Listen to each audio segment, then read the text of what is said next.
تو پچھلی ویڈیو میں ہم نے خون کے مختلف حصوں کے بارے میں بات کی تھی۔ ہم نے پلازما کے بارے میں بات کی اور ساتھ ہی وائٹ بلڈ سیلز کا بھی ذکر کیا۔ اس ویڈیو میں ہم خون کے باقی دو اہم حصوں پر غور کریں گے جو ہیں ریڈ بلڈ سیلز اور platelets. Platelets, white blood cells اور ریڈ بلڈ سیلز مل کر اصل میں فارم ایلیمنٹس کہلاتے ہیں، اور اس ویڈیو میں ہم ریڈ بلڈ سیلز اور پلیٹلیٹس پر غور کریں گے۔ سب سے پہلے ہم ریڈ بلڈ سیلز سے شروع کریں گے۔ ریڈ بلڈ سیلز کو ایریتھروسائٹس بھی کہا جاتا ہے۔ ایریتھرو کا مطلب سرخ ہوتا ہے، انہیں یہ نام ان کے خاص سرخ رنگ کی وجہ سے دیا گیا ہے۔ اسی وجہ سے خون سرخ نظر آتا ہے، یعنی ریڈ بلڈ سیلز کی موجودگی خون کو سرخ رنگ دیتی ہے۔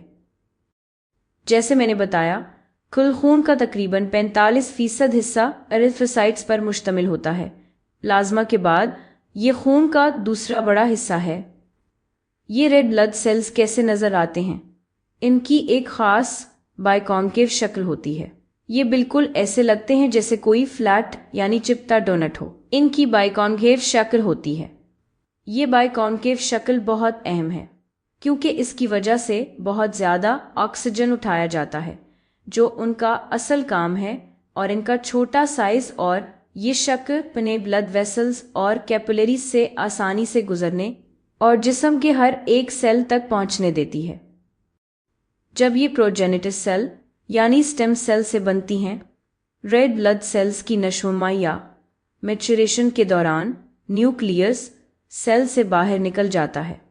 تو میچور ریڈ بلڈ سیل یعنی میچور ایریتھروسائٹ میں کوئی نیوکلیس نہیں ہوتا، اسے انیوپلیٹ کہا جاتا ہے۔ یہ اس لیے اہم ہے کیونکہ اس سے سیل کے اندر زیادہ جگہ بن جاتی ہے تاکہ آکسیجن پورے جسم میں آسانی سے پہنچ سکے۔ اسی لیے ریڈ بلڈ سیلز میں کوئی نیوکلیس نہیں ہوتا۔ ریڈ بلڈ سیلز سرخ کیوں نظر آتی ہیں؟ اس کی ایک خاص وجہ ہے۔ یہ اس خاص پروٹین کی موجودگی کی وجہ سے ہے جسے ہیموگلوبن کہتے ہیں۔ ہیموگلوبن کیونکہ ہیم کا مطلب ہے آئرن، اور یہ آئرن والا پروٹین ہے۔ ہیموگلوبن میں 4 آئرن کے گولے ہوتے ہیں، 1 2 3 4۔ ہیموگلوبن وہ پروٹین ہے جو آکسیجن کو پورے جسم میں پہنچانے کا کام کرتا ہے۔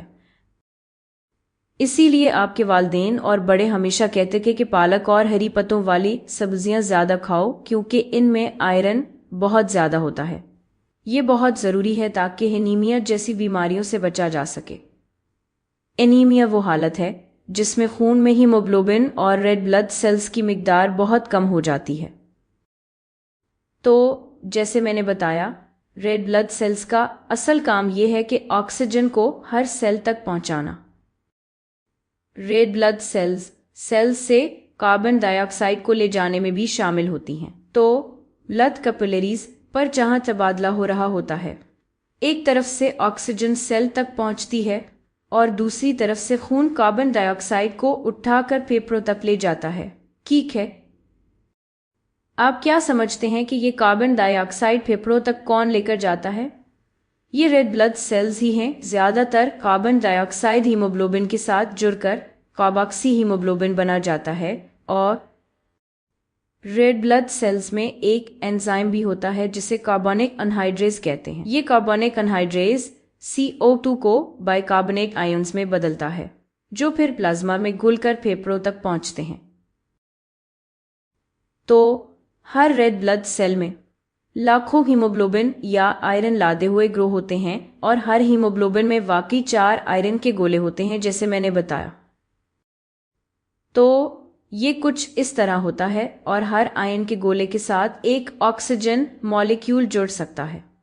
تو ذرا سوچیں کہ ایک ہیموگلوبن کے ساتھ آپ 8 آکسیجن مالیکیولز منتقل کر سکتے ہیں۔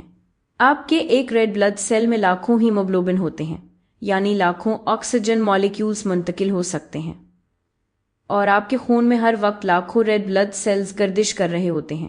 یعنی ذرا سوچیں کہ کتنی زیادہ آکسیجن ان سب سیلز تک پہنچ سکتی ہے۔ اسی لیے ریڈ بلڈ سیلز بہت اہم ہیں۔ یہ ہمارے جسم کے ہر سیل تک آکسیجن پہنچانے کا سب سے بڑا کام کرتے ہیں۔ اب ہم فارم ایلیمنٹس کی دوسری قسم دیکھیں گے جو پلیٹلیٹس ہیں۔ تو